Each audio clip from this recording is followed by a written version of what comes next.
looking for. That was the word she said. And I was like, oh no. See, I think the trade paperback, we talked a little bit about it last week. That has really, really helped our industry because, I remember when I first started collecting, you couldn't get that stuff. That stuff was out of print. You had to pay a premium, and especially being a kid and, only having an allowance and not having a job at most of, that time. I couldn't get that first appearance of Venom, so to speak, because it was too much money.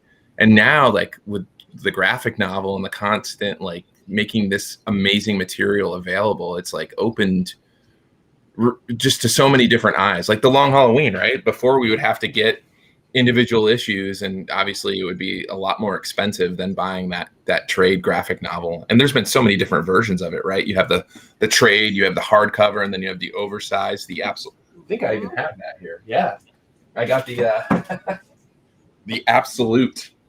There you go. I like this. Such a good. I think they made a noir version of it too, where it was all black and white.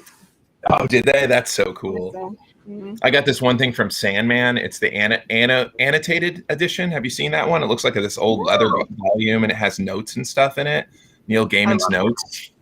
And just from a writer's standpoint, you read kind of how he kind of developed the series. It's like so cool, man. I really do love our industry. I think that's one goal as a publisher, like those oversized volumes. Like I would love to see Solar Flare and my own titles and Maul in that oversized versions.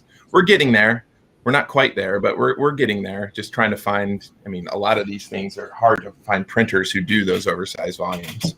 In America, it's probably impossible. Yeah. I know our printer that we use are about to buy. It's been pretty incredible. What a lot of people don't know, maybe they do just by, if they know of Scout, we have grown like exponentially in the past like year and a half during the pandemic. And one of the big reasons, if you listen to interviews that I've done, is our printer, Comic Impressions, which is only like a few miles down the road. But with the Lunar distribution deal that we have literally doubled our business like overnight. Doubled our print runs, like everything. So they too have doubled their business. And to work with them and such in sync with the printer is just unbelievable. And they're getting new presses because they've really gone like, full in on comic book printing, because they did like voting ballots, and they did brochures for like big, like get rich quick companies, like, that one of those things where it's like, hey, do you want to sell from Amazon on your house? And they had brochures, and you would pay X amount of dollars to learn how to sell from your house. They dealt with a lot of those businesses, and they would create brochures and textbooks for them. But they've really gone full into comic books, and what they're doing is they're buying different presses so they can do more and more. But they're going to be able, I think shortly, to be able to print hardcover. So hopefully in the future, we're going to be able to do some of those oversized issues. I actually had a question for you. Okay. I don't know, like from my knowledge of comic stores, one of the biggest things that you guys try to get is, I guess saying your number one business would be subscription services. Is that true? Or is that just an assumption, like an incorrect consumption? Like those pull services? So things changed 3 years ago when we started doing live selling. So there is a different kind of like balance in our numbers now between what we consider subscription, what we consider live, and what we consider rack sales. That's kind of or what we've bought to list to things like eBay. So I don't know if it's necessarily true, but subscription helps us a lot to be able to kind of gauge what we need to buy for those other segments. So if I see a book that's at number 2 and we have one person subscribed to it, that usually tells me I just need to buy one more for the rack. It just doesn't, It hasn't found its audience. But if I have, it's weird math. This is going to make you weird out. But if I have 2 people subscribing to it, then it becomes an exponential thing. So really? I buy as many for the rack and live as I do for subscriptions. So that becomes 4. Because what I've seen is that those numbers actually make sense in what I see on the sell-through rates. Interesting. Every once in a while there's a surprise. I will say that there are actual titles out there that I cannot get anyone to subscribe to, but then I sell 20 of them live. I don't understand it. I tell them every week, please help me. Yeah. So I know they just don't want to, for some reason, put that down on their pull box. Yeah, like it's such an interest, like being part of a lot of those groups, like on the publishing side. I'm in a lot of those retailer groups, like on Facebook and other channels, where you listen to the retailers, and from a publishing standpoint, we try to learn, and because the retailers are our customer, of course, direct to consumer is as well, but our main goal is to try to help our retailer partners. And I just see so many things when they do. There's a lot of influential stores out there like yourselves that will like share their ordering techniques on these forums, and a lot of them just like pull only, meaning pull service, subscription service only. Ugh. How do you ever grow? I've always wondered that same scenario, and it's just like, well, how big is their polls? I mean, are you looking at like, I don't know if you feel comfortable, and you don't have to say this, but like, how many like subscription customers do you have? Do you like have like a packet where if I'm a new customer and I walk into your store and I'm like, I love Jen's store, which I already do, and I don't even live close to you. But anyways, I'd go there and I want to start a subscription service. Like, do you have like a packet that you give? Do you take a credit card? Because it seems like a type of you've seen the stories. I'm sure you've been through the stories where you have people who do a subscription and then they just never show up. And then you have stacks and stacks of books that you've fronted the money for and will never get that money, or it has to go, through your regular store, and hopefully you can sell through that stuff. Sure. How does your store work in that particular scenario? So we've been trying to spearhead a change in the last 2 or 3 years, because I don't know how the industry has sustained itself for this long with that kind of relationship between someone that's providing a product and the person who's going to come get it. I don't know of any other industry in which someone just tells me that they want to have something, I buy it for them, and then they can come and get it or not.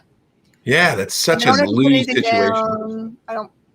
So I've been trying to get people to change over and try to make it more normal that they either do like the put money down or have a credit card on file. Yeah, the way we deal with that is every week we go through all of the boxes and we send everyone a Square invoice. Oh, okay. It's an email, and then they just click it and they can pay through.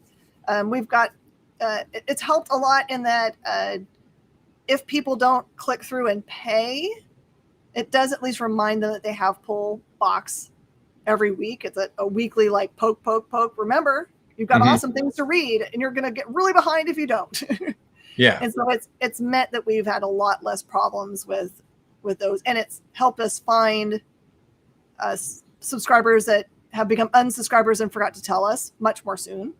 So we don't have to have those kinds of problems. And to answer your real question, we don't actually go after our customers as pull box customers, because we have found that when someone comes in and they don't understand the terminology or what a pull box is, oftentimes we're asking them to write up fail, that we're going to talk them into doing the pull box, and then they have a life and they're going to forget that they have a pull box, and then it's already like a contentious relationship between us. So if someone asks us if we do pull boxes, we absolutely do the service. Or for my people that are live people that I see them week after week buying the same title, I'm like, you can still do a pull box even if you live in another state or country. I still can do that for you. Because there's a lot of people that don't have LCSs in their town, or it's like an hour away from them. It's just too far for any real human being to think about going every week. So that's how we deal with it. But there's it runs the gambit. It really does, how people have figured out how to make it work for them. It's such an interesting philosophy, because that seemed like, I mean, again, correct me if I'm wrong. A lot of the times, like with the new weekly comics, most stores, they use that almost as a loss leader. There's not a lot of huge margins for you, the comic store, in getting that brand new comic. It's more of the collections, buying the collections that have higher profit margin. Is that kind of what you use it as a loss leader, get those people in the door and then hopefully sell them other things that have higher margins? Is that kind of like the goal from a business standpoint? Not for me. I see it as I would like to get them into multiple things. So if you just have someone that just buys one, then that dollar in profit really isn't going to help you pay your salaries for your staff. Hmm. The hope is that they'll find multiple things that they're interested in reading, and then having many multiples of customers doing the same thing. So it's kind of a volume is what you hope doing instead of doing individual things. It is nice to sell the other things, but I my heart is in the comic book, so I want to get people into as many things that I think they'll enjoy reading as I can. No, How that's about for awesome. you? I have a question for you, because this is all, Sure. we're getting into the weeds of the money. Hmm. So for you, when you are making decisions about print runs, so Hmm. we're talking about my decision about how much I'd order. When you're looking at decisions for print runs, what in the world do you take into account other than the numbers you see come from the distributors to you? What else do you consider? Uh, a lot of it, like the story, like how much. I think this goes with just being such a huge fan, and maybe how I've gotten lucky a lot of the times, and the people who we have at Scout that make those decisions, like David Byrne, our co-publisher, he used to own a comic store, and he's a diehard fan too, where he doesn't just know Scout, he knows Marvel, DC, Bitch Boom, the list goes on. He loves the industry. So we have our ear to the ground on what we think might become a hot book or not, even if at pre-order it's not. Costs, in offset, a lot of people don't know this. There's two types of printing. There's offset printing and then there's digital printing. When you do Okay. smaller runs, meaning pretty much 800 copies or less, digital printing is significantly cheaper than offset. But once you start hitting that 1,000, print run stuff, offset is the way to go. It's sheet fed, where they do it on this huge press and they do it by printing on sheets, front and back. And as you start getting higher with offset printing and higher print runs, the cost per comic goes down significantly. So that was one of the things, getting into the weeds, that this Lunar deal has really helped Scout, is that we've literally doubled our orders from Lunar to Diamond. I mean, it's like we literally created another Diamond and everything was doubled or more. It's been a revolution for the company. I can't stress that enough. But And what that does, it wasn't at the expense of losing diamond orders. correct. Our So Diamond orders actually continuously increased, steady increase. But the Lunar numbers have come in on like almost all cases above the Diamond numbers. It was like these people had never have heard of Scout before, never ordered Scout before, the ones who ordered it through Lunar, like the majority. And think about it. Well, if people don't realize this, I'm sure if you've ever gone to Gen Store or a comic store, you see a thick catalog of previews. And Scout is like one of 300 publishers, or different, like, not just publishers, but they sell toys, they sell shirts, merchandise, and you can get lost. We have like maybe 2 pages in that catalog. We've tried through Sweet Talk, through persistence, to try to get a bigger footprint in that Diamond catalog, and we just haven't had any success on it. And some of the deals that they were offering us just didn't make sense to give up what we would have to give up, or pay what we'd have to pay in order to just get a little bit, tiny bit bigger coverage. But by doing this, with Lunar, it's like now it's 3. I believe Ahoy is now on Lunar as well. But it was just DC and Scout. That's it. So we're one of 2. And we're next to some pretty swell company in DC. yeah. So by doing that, and it literally more than doubled our business, and it's just unbelievable. But what that has done is that has cost our cost per issue has gone down overall, because we're printing more. So part of the reasons why I was just telling you how I was building bookshelves or big industrial racks at the new place, we're ordering more books now so we can sell at other channels, meaning through our direct to retail channel, through conventions, because they're start opening up. We have those title boxes, which is my marketing idea, where we can sell as sets, because people just love buying those complete stories. You said it at the beginning with the newer readers, the kids, they don't like to wait. They either like the beginning of the story, or they want the whole thing. And I love comic books, and for people, meaning individual comic books, I love all comic books, but I'm still old school, where I get the single issues, right? I love it. And this title box idea that we have, which is this cool design box, that kind of sells itself, and we add limited ability to it. It's a complete set of single issues. So now the reader can make that decision. So sorry, I went off on a tangent there, but we're figuring that in now going forward too, saying, hey, we're going to over order so we can make at least, I don't know, 300 to 400 of these title boxes going forward on all of our books, so we can sell them at conventions and sell them online and give the book, you know, a second life, so to speak. So after, you know, it completes the series, we can come out and say, hey, just in case you missed it, we have this complete sets. There'll be rare variants inside. Like I just got these. I'll show you. It's kind of cool. So this just came from the mall title box. And what we're doing to add the mystery elements, check that out. Oh my gosh. Foil of issue 1. So we only printed 50 of these. So inside of the 150, I think we did 200 of the mall 1 through 6. The 25 of those will have that hollow foil in there just randomly. That will be the number 1 that you get. So it gives you that like mystery element, you know, that chase element to it as well. So we're trying to make things fun. But yeah, it's really tough. It's a lot of guess game. We're going to guess higher on issue 1s because they're a lot easier to sell. Kind of like I said, it's the start of the story. Collectors like it. And we're pretty consistent with the remaining issues. But the big problem was storage space. But now with the new location, that might not be an issue, but just trying to get logistics, as I'm sure you're dealing with the same thing logistic wise, like where do I store this stuff? But when I was moving just now, we had 2 pallets full of Unicorn, the trade paperback, like 2 pallets. Yeah. I mean, exactly. Right now we're looking, I was like, oh my gosh. And then we got a pallet full of Canopus trade paperback. We got 2 pallets coming in for White Ash trade paperback, another pallet of Solar Flare trade paperback. Like this is all en route to us in the next 2 weeks. But the whole goal from our point of view is like to send them to our channels, right? We can send them to Diamond, so shops like you can grab them. We can send them to Lunar, same concept, Simon and Schuster. So we are really just and I think it's gonna, I was telling my, the HQ, the warehouse manager, he's like one of my best friends, Trevor, was like, we're going to be sending a lot more pallet shipments than we've ever done before going forward, especially with our new distribution deal, because we're going to be like loading them up.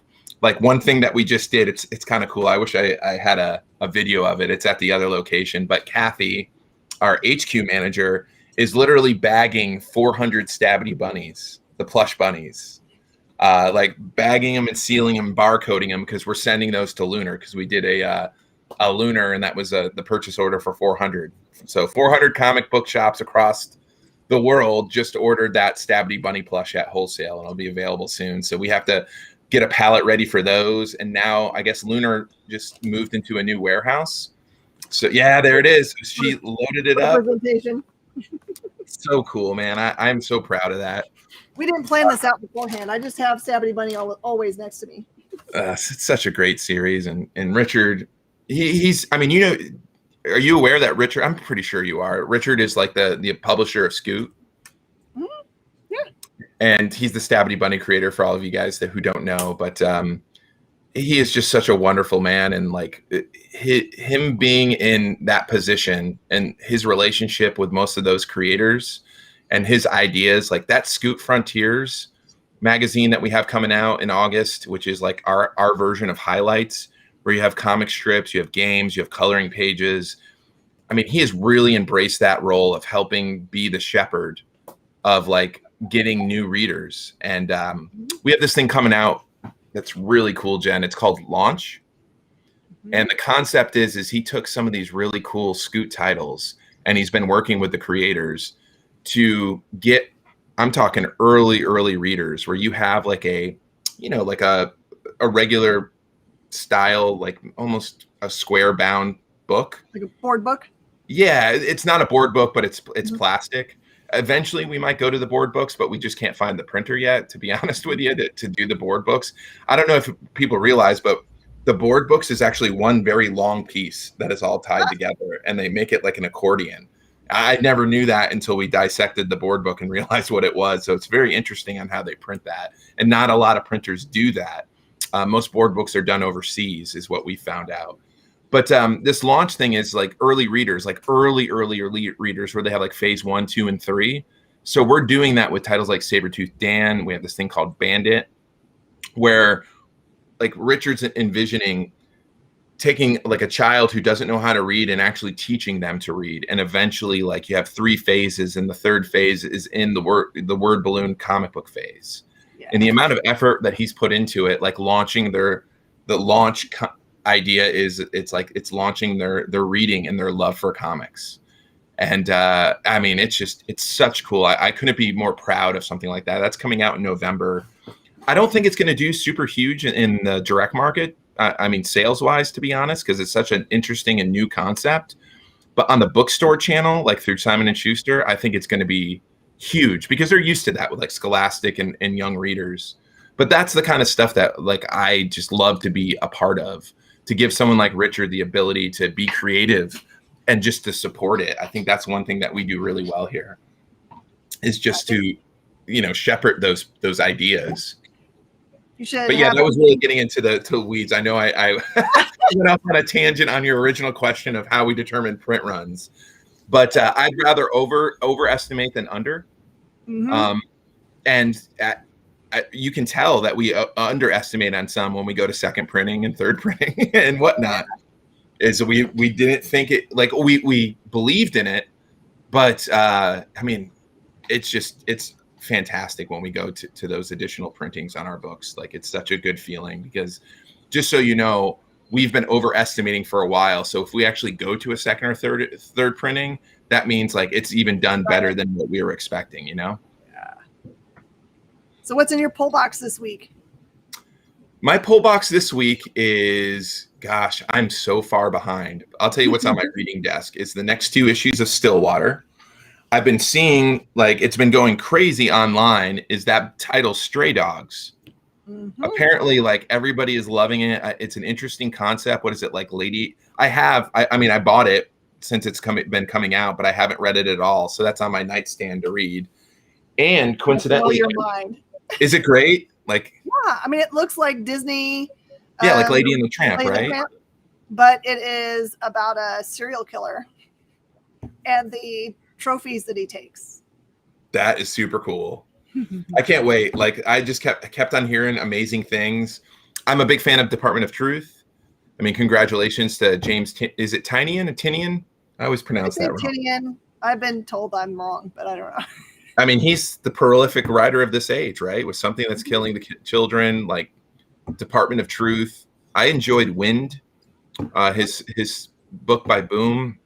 I mean, it's crazy, all the different things. I haven't read that new one. Was it Something's Nice by the Lake or something like that? What is that called? Nice House by the Lake. Nice House by the Lake. Yes. I'm actually really excited. We just literally got it in yesterday, and I haven't had a chance to read it. That's another blessing of being working with Scout, is I get to see these books early. So I just got Count Draco Knuckle Duster, which is like the continuation of Phantom Star Killer.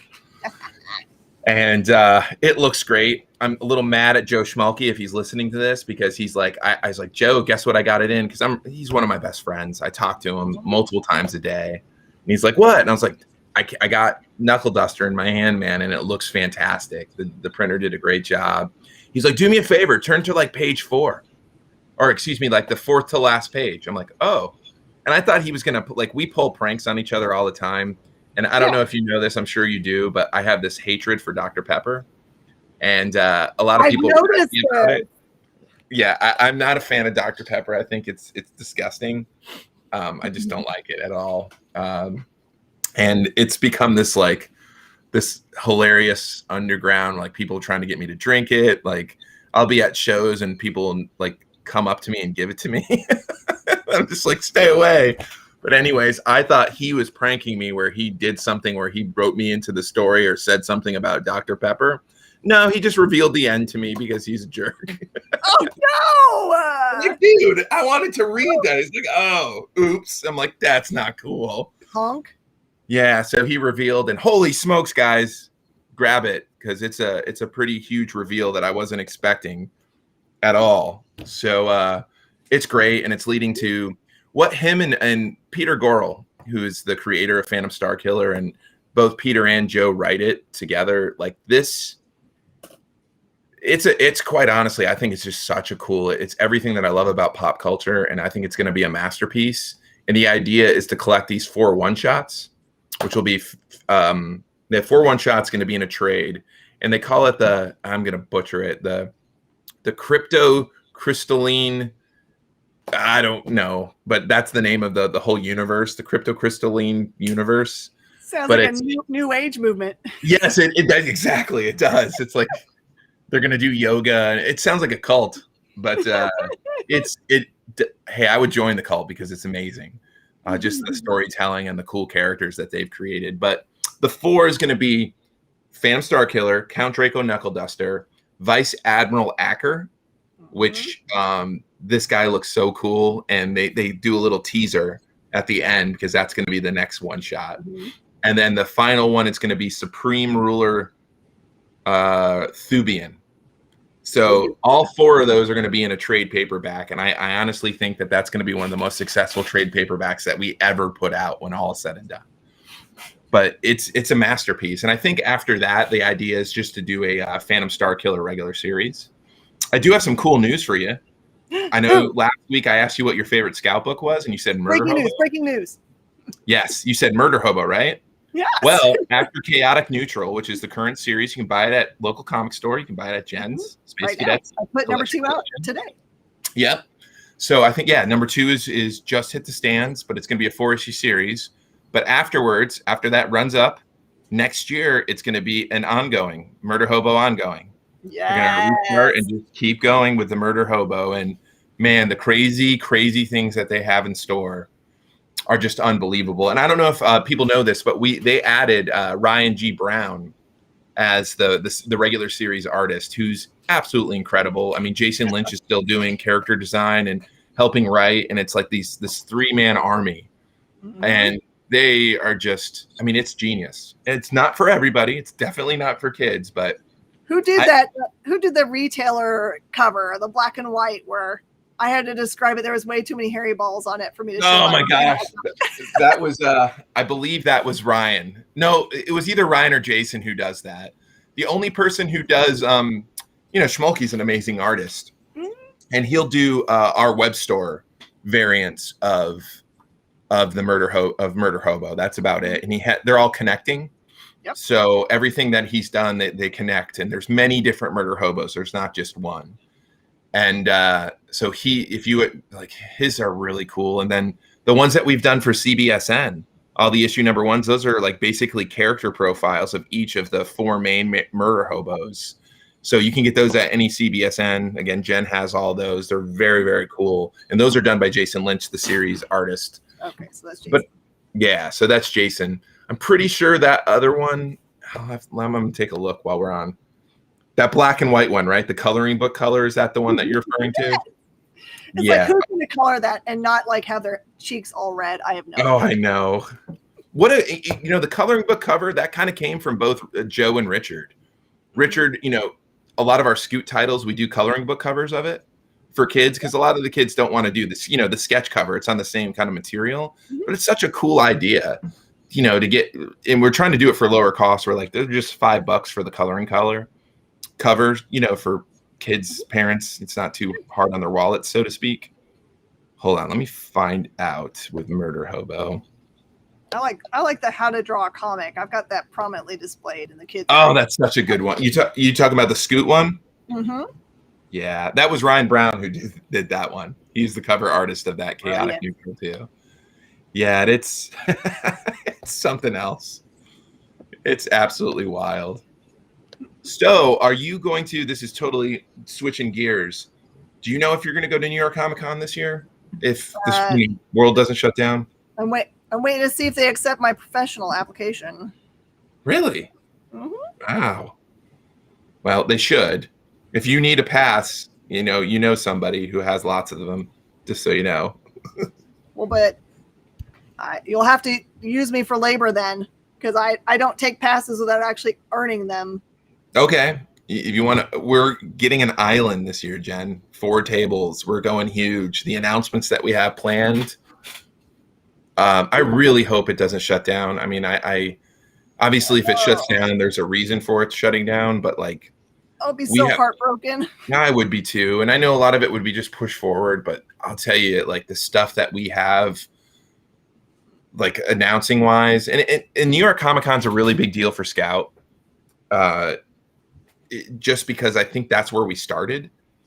Brendan Deneen, you know, our CEO and founder, really started off as art and entertainment, and he's been New York Comic Con. He lives outside the city. He works in the city. He has for years, and it just we've always been there in some iteration since 2008. So it's kind of our hometown show, even though we're based in Florida now.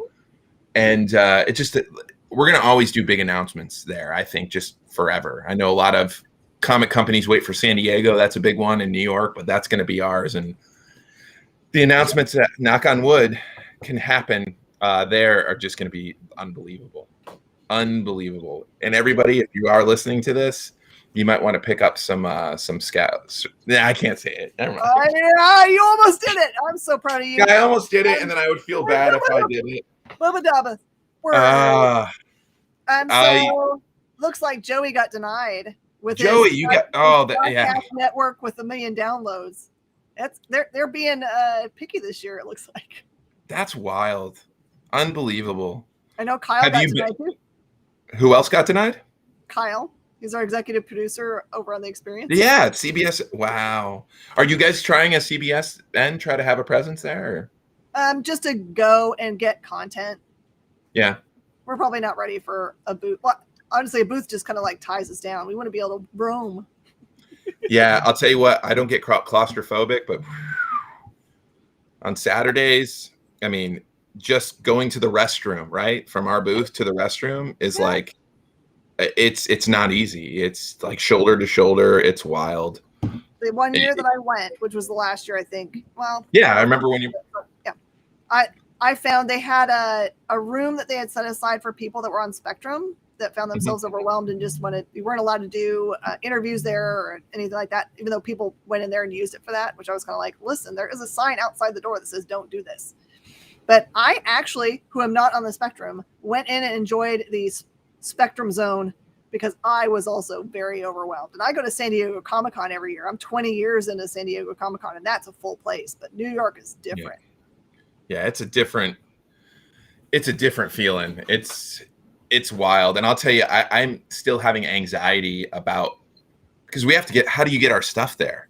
Like logistically it is not easy. And we have a transit. That was one of the big purchases we made last year as a company, is we bought a Ford Transit to transport stuff. And so we're actually getting it wrapped tomorrow. I'll take pictures of it and post it online. It's super cool. Can I sponsor this much of it? Sure. We'll put a logo on there. Yeah, send me some stuff. Like, we'll put it on there. Like Richard has a Transit too. Actually, has a Ram, a Dodge Ram. You know, their version of the Dodge version of the Transit. But driving in New York City, and we've done it before. Like Richard was nice enough to do it to bring up some of the stuff from Florida the last time, 2019, and man, just pulling up right up to the Javits to unload and load is such a stressful, like. And when we were loading up last year, it started raining. So imagine that. That was just, ugh. I think that's the rule. I think when you load out at a con, it always has to rain. It has to. What happens to me all the time. So you did the San Diego Comic Con at home. What was that like? I just did a panel. Red 5, Joshua Starnes, one of the nicest guys in the industry. He's done it now 2 years in a row, where he's gotten it, just like the state of independent comics. So on this panel, it was myself, Aftershock, Scout, Aftershock, Source Point, and Red 5. And we just kind of did a just brief overview of how we survived the pandemic, what we've done, some of the books that we have going forward. It was really fun. We recorded it probably about a month and a half ago. And it just to moderate, but I couldn't shake free when you guys were doing the recording. Do you remember we were sending all those emails back and forth? Yeah. 30 seconds that we all had at the same time. And it was, I didn't get to view it all because I kind of came in late, little insider information. I have my another job too. And I had some clients come in for my financial service business, and it was running late. So I was like 35 minutes late. and I thought it was the very last one. The only one I got to see is really is Josh's at Red 5, and but it was great. I mean, I really think the independent comic companies, like I love Marvel and DC, I really do, because I'm just a comic fan. But it's not. I honestly don't think the content is what it used to be. It's not, and I'm not saying that to be mean. I'm just saying that because it's how I feel, and I think there's a huge disconnect, and it very well could be because they're big corporate now, you know, with Disney and AT&T and whatever. But the independent comic companies, if those of you listening, if you haven't, like the Booms, the Aftershocks, the Red Fives, I mean, I can keep going, like the Scouts, the Source Points, I mean, the quality of content and how they listen to the fans is just, it's unbelievable. I really think, especially if you go to your local comic store and you ask someone like Jen, like what should I be reading? I really think the majority of them is going to be, at least if it's newer, I think it's going to be independent comics. You know, if it's older, you know, it's going to be those perennial stories like Batman Long Halloween, you know, certain things that are amazing that maybe they never read. But I just think that we're getting it, at least currently. And I hope that changes. I mean, we'll see. But I haven't, I don't know. It's that's another question. We'll wait until last week or next week. But I'm going to ask you we're going to go in a deep dive on variant covers. All right. I want to go really into it because I get it from a creator standpoint. I get it from a publisher standpoint. I get it from a store standpoint. But I think it's terrible for the industry. Yep, I said it. I don't think it's good. There's a lot of people that agree. But I love it, but I hate it. So I really want to get your opinion on that. And the other thing I want to go into, because I know we're running out of time here, I want to talk, and it's, I mean, maybe we can even do it at the following episode, but I want to do a deep dive in returnability. So one of the reasons why I do that, I think, just to preference everybody about it, I think it's a failed proposition. It's a failed business. It's like you're planning to fail because that means you didn't sell it and we didn't do a good job as a publisher to help you sell it. But one of the things that I think the shops completely neglect to do is when you return it, right? Where I've seen shops where like they won't order anything unless it's returnable. Sure. That affects not just the publisher, but it affects the creators like immensely. You know, that's called like, if they get part of the bottom line or percentage of sales, and all of a sudden they get these chargebacks, like that's not fair. Like they need to feed their families too. So I would really like, I don't know. I think there's a better way out there. I think there's a better way. And like, I look at other businesses and we try to come up with sales ideas, stuff like title boxes, mystery boxes, certain things. But again, I'm already getting too far in the weeds, but I'd love to just basically get your opinion on that returnability and just, I don't know. I think that's a really good topic that we could go into and spend a lot of time on. Absolutely. Because a lot of people talk about it in retailer groups. Those are probably two of the biggest, most controversial subjects that'll get people mad at each other. Honestly, it's a very spread out opinion about both of those things. And I try to put on both hats. You know, I think in any kind of argument or disagreement, you try to put yourself in the other person's shoes and try to, you know, to dissect it. But I think like everyone can agree to disagree on it. But like, let's try to like, all right, well, let's try to find another way maybe or an additional way for those people who insist on it to maybe it's a more of a win-win situation, because what the retailer is saying is that it's a lose for them. It's a huge, and it's a win for everybody else. Returnability is a win for the retailer and it's a lose for everybody else. So that doesn't really solve the problem. It just tips the scale the other way, right? Sure. Let's try to find something that is in the middle that helps everybody, you know? That's just my point of view from anything, because I don't think it's sustainable. And there's too many people that get affected that I don't think those people realize, or maybe they don't want to know, but going into in the weeds of it. And I see it now on this end. Because that's something that's very interesting for those of you people don't know is like bookstore distribution is something that can either absolutely make a publishing company or can absolutely ruin a publishing company. Because from day one, like at Simon & Schuster can order 4,000 copies of Solar Flare, but literally the next day they can return all 4,000 copies of Solar Flare. Yep. and that can last in perpetuity. There's not like an expiration date on returnability when it comes to the bookstores, and it's scary. I mean, it's absolutely scary. And there's stories that I'll share that some of my friends in the industry have shared with me, where you're just like, oh my gosh, and you just hope you're not in that position. You want to try other, have other ways of combating that, like having other revenue channels where if you get them back, you can spread them other ways. But it's part of a growth of a company, but it's very scary too. But again, so many facets about what makes up what goes on behind the scenes for both of us that we'll probably never run out of topics, honestly.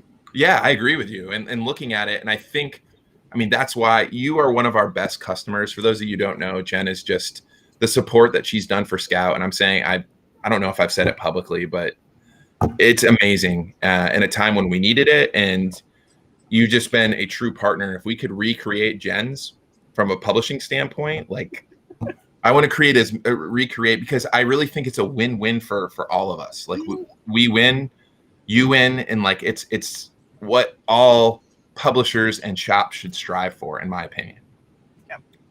But if we can get together again, ask me and I'll tell you how to be a Jen. It doesn't really cost a lot of money. It just takes a little effort. Yeah. And most of the people have already made that effort, right? Because they're in the business in general. So it's probably just like a small shift or little philosophies that they can do to be a Jen. Mm-hmm. We should get stickers and shirts made. Be a Jen. Actually, that's a damn good idea. Be a Jen. Be a Jen. There's a bike land. There's a bike land here that it's a fellow that is named Ken, and he has little bumper stickers that say, "Go see Ken." Mm-hmm. That's all it says. It doesn't say bike land or anything. You're supposed to know who Ken is, but everybody does. It's crazy. And I've always wanted to be like, I wonder how mad Ken would be if I started making bumper stickers that say "Go see Jen." You should. No, I don't want to. And then it'll be a Ken versus Jen battle. There you go. Oh, I could go. Yeah. Well, this has been another great episode. I know we went a little long, but this has been awesome. I've learned a lot. Very insightful. But I apologize to Joey because we are exactly like herding cats. We went through no topics that were posted. Yes, that is true. Sorry, Joey. But I hope, it went organically good. And Joey's just been again, props to Joey. He's been our rock and a wonderful producer. And until next week, I guess, thank you. And feel free to email either one of us, store@scoutcomics.com, or Ming, MING, 4, the number 4, King @gmail. No, Yahoo. Yahoo.com. So Ming for King @yahoo.com. Any questions or any topics you'd like to hear us discuss, just shoot them our way. And again, until next week, this has been I Must Ask You a Question with Jen and James. Thanks so much, and we'll see everybody next week.